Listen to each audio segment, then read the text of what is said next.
Mbadenw aw bɛɛ ni ɲantuma ne tɔgɔ ye Kɔrɛjo Misa Dunbiya ne ye Mayabulon bulontigi ye Mayabulon ye bamananya sankɔrɔtali tɔn ye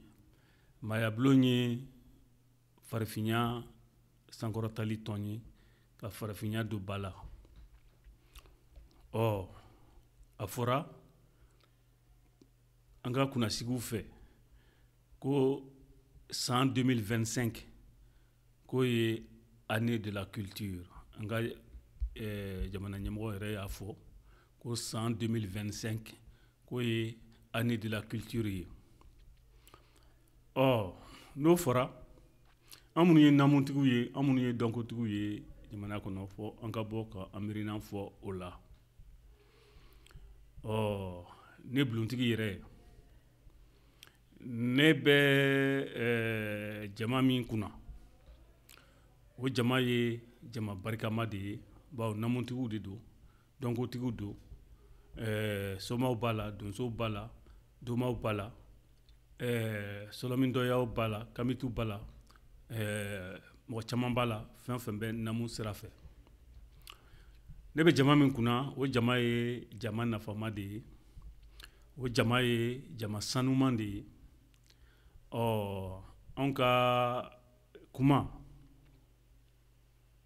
a ka kan ka lamɛn ni année de la culture ko min fɔra n'a fɔra ko année de la culture bamanankan na a bɛ se k'a fɔ ko namu o la ɲɛnamayali san dɔnniya la ɲɛnamayali san a bɔra an ka jamana ɲɛmɔgɔ de da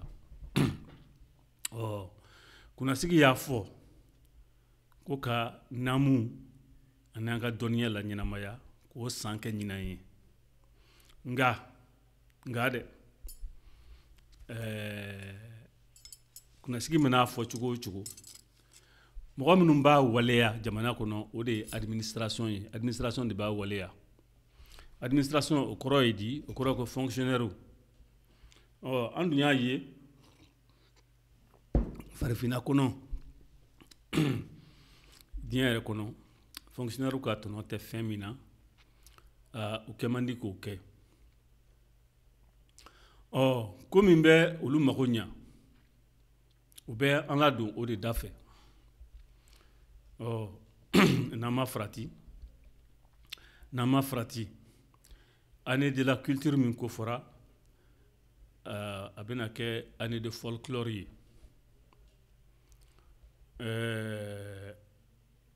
bawo an bɛ siran o de ɲɛ fo an ka bɔ k'o de fɔ bawo dɔw sago ye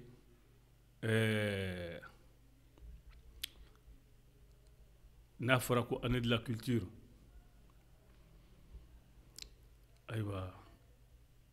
jamana wari dɔ ka bɔ ayiwa an ka dɔn kɛ ka filew fiyɛ a ka fɔ ko o ye culture ye n'an ye dɔn kɛ ka filew fiyɛ ni waati ni o wari banna dɔn banna file fiyɛ banna bɛɛ bɛ taa so ni an namutigiw ma kunu nin ko in dabɔra anw de kama o tuma an ɲiyɔrɔ a bɛ taa k'an to ye dɛ ko rencontre dɔ kɛra an minnu ye jamana namutigiw ye an ma wele a rencontre la n'an y'an sigi k'u filɛ u tɛ an wele a ko tɔ la dɛ o de kosɔn an bɛ bɔ bi ka an ka yeta ye min ye nin ko in na k'o fɔ an ka yeta ye min ye kunnasigi ye hakilina min ta ko ka ɲinan kɛ dɔnniya san ye hakilina ɲumanba de don an b'a fɔ o la nka mɔgɔ minnu b'a lawaleya n'o ye administration ye olu karamɔgɔ ye tubabuw de ye tubabuw fɛ ni fɛn min ma sɛbɛn u b'a fɔ ko o tɛ culture ye u b'a fɔ k'o ye oral ye u b'a fɔ ko o tɛ jate an man kan ka tugun o miirinan kɔ fiyewu o ye tubabu miirinan ye o tɛ anw fɛ golofina yan o de kosɔn bi ne min ye bulontigi ye ne min ye namutigiw ɲɛbilamɔgɔ ye fo n ka bɔ bi ka ɲɛfɔli kɛ tradition ye min ye culture ye min ye folklore ye min ye littérature yɛrɛ ye min ye k'o ɲɛfɔ k'a faranfasiya k'a lajɛya bɛɛ ma walasa hakilina min talen filɛ nin ye an k'a la taa o sira fɛ ko année de la culture n'i y'a fɔ ko culture i y'a fɔ ko tradition n'i y'a fɔ ko tradition i y'a fɔ ko culture culture o bɛ fɔ anw ka kan na cogoya min na bamanankan na a bɛ fɔ ko dɔnniya bamananw ni maninkaw bɛɛ b'a fɔ ko dɔnniya mirinti bɛɛ ni a ka dɔnniya de don tubabukan na peuple bɛɛ ni a ka culture de don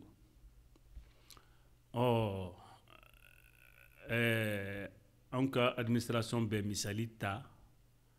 tubabuw de kan u karamɔgɔ ye tubabuw ye koyi tubabuw yɛrɛ bɛ tubabuw ferenkelen don nin ko in na koyi wa ne karamɔgɔ ferenkelen don yɔrɔ kalanden kɔni o bɛ ferenkeba de kɔnɔ tubabuw fɛ yen olu bɛ dɔnniya ani folklore bɛɛ kɛ minɛn kelen kɔnɔ k'a sɔrɔ fɛn kelenw tɛ fɛn kelenw tɛ u ye an ka dɔnniya bɛɛ kɛ folklore ye o man kan ka kɛ fiyewu dɔnniya ye culture ye n y'o fɔ ka ban dɔnniya a bɛɛ lase ni minɛn min ye an b'a fɔ o ma ko mɛlɛkuya ni tubabu k'a ma ko littérature ye dɔnniya lase minɛn de ye n'i ko k'i b'a fɔ tubabukan na dɔnniya c'est-à-dire c'est le savoir-faire les pratiques les us et coutumes d'un peuple o de ye culture ye dɔnniya o ye an ka dɔnko bɛɛ lajɛlen kɔnɔko ye dɔnniya ɲatɔnɔ ka bon kosɛbɛ dɔnniya ɲatɔnɔ ka bon ni pétrole dingɛ ye jamana kɔnɔ dɔnniya a ɲatɔnɔ ka bon ni dama dingɛ ye jamana kɔnɔ bawo dɔnniya de bɛ hakili la dilan ale de bɛ mɔgɔ la dilan k'i kɛ maa ye ni mɔgɔ tɛ yen hali ni pétrole dingɛ bɛ yen hali ni dama dingɛ b'i ka jamana kɔnɔ o tɛ fɛn ɲɛ dɛ mɔgɔ dilanni o de ye an kɛ ci fɔlɔ ye la priorité des priorités mɔgɔ dilanni o y'an kɛ ci fɔlɔ ye an hakili la jamana kuntigi ye san in kɛ o hakilina de la ko ka mɔgɔw dilan n'an ma o baara kɛ mɔgɔw bɛna wari minɛ gouvernement na mɔgɔw bɛna san kelen kɛ dɔn ani filifiyɛ la ni wari dunna ni wari banna ka dunna o ye dunun bilalen ye a banna mɔgɔ bɛɛ bɛ jɛnsɛn bɛɛ bɛ taa i ka so o farati ka bon kosɛbɛ dɛ o farati de bɛ yen fo an ka bɔ bi ka kunnasigiw lasɔmi o farati la bawo hakilina in a diyara anw ye hakilina in a ka bon hakilina ɲuman de don nka farati minnu bɛ yen f'an ka u lasɔmi dɛ ka sɔrɔ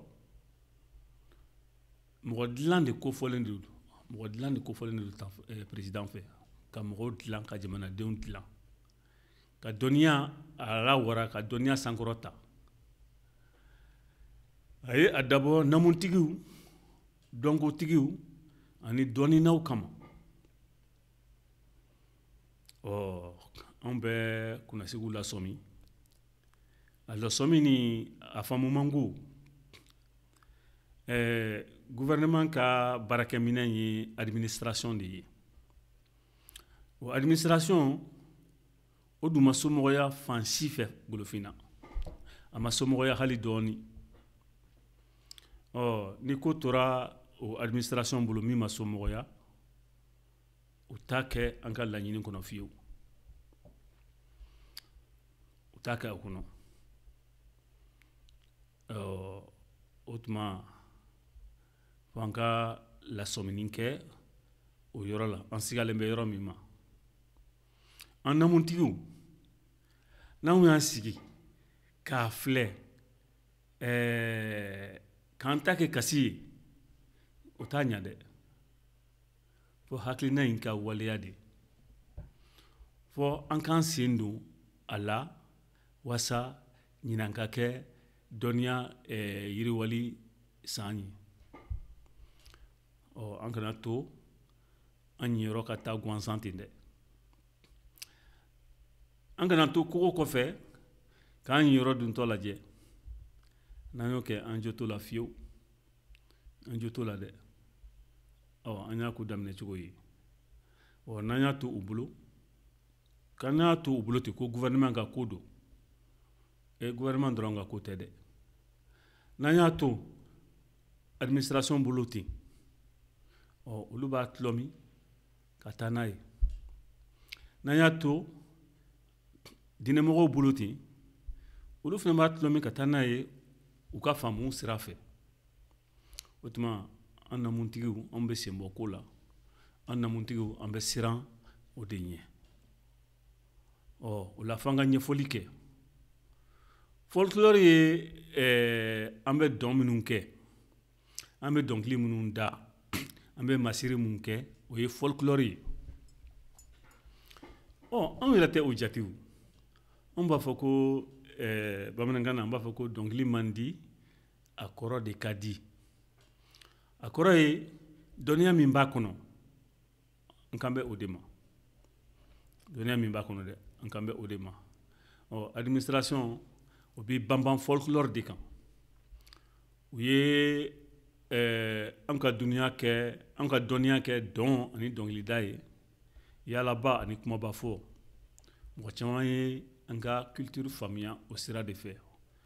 folklore o dun tɛ culture ye dɛ o y'a mɔrɔtɔnin dɔ de ye o tuma duniya bɛɛ b'a fɔ ko farafinw ta dɔn dununfɔ dɔn ani dɔnkilida ko farafin tɛ foyi dɔn o kɔ dununfɔ dɔn ani dɔnkilida o b'an kɛ dunanw ɲɛnajɛlaw de ye o farati ka bon kosɛbɛ fɔ culture dɔnbagaw ka wuli ka ɲɛfɔli kɛ ka kunnasigiw yɛrɛ bɔ fili la ka namuntigiw ani dɔnkotigiw ani dɔnnibagaw fana bɔ fili la o ka kan ka kɛ an ka ci de ye bi wa o ye mayabulon ka ci ye kabini a bɛ san 10 ani san 2 bɔ bi san 12 mayabulon bɛ o ci de la ka namuntigiw dɔnkotigiw ani dɔnninaw k'olu la faamuya an ka segin so ka jamanadenw hakili lakunu an ka kɛ an yɛrɛ ye o tuma nin san in a tɛ se ka kɛ anw ɲinɛ ma o bolo ma ne bulontigi bɔra bi ka ɲɛfɔli kɛ o kan bɛɛ k'a bila hakili minan kɔnɔ a ma dabɔ mɔgɔ si kɔrɔbɔli kama a ma dabɔ mɔgɔ si juguyali kama si kana a minɛ kuma jugu ye bamananw ko da ye gasi ye ni kuma in donna min gasi la o kan to fili ye an ka laɲini ye min ye a fɔra kunnasigiw fɛ ko ɲinan san 2025 k'o de ye namu san ye k'o de ye namu laɲɛnamayali san ye anw sen ka don o la kosɛbɛ an ko o lafasa k'o kɛ k'a kɛ a sira fɛ o tuma nin tun ye ne bulontigi ka laseli ye ka dɔnnitigiw namuntigiw dɔnkotigiw ka bɛɛ lajɛlen lasɔmi an kana to kɔfɛ nin ko la fiyewu nin ye anw ka ko de ye bɛɛ ka a faamuya o sira fɛ n bɛ daɲa ne kɔrɔjɛ musa dunbiya ne ka laseli de ye nin ye mayabulon tɔgɔ la namuntigiw tɔgɔ la dɔnnitigiw tɔgɔ la ani ko aw dansɔgɔ n bɛ daɲa hakili la fɔlen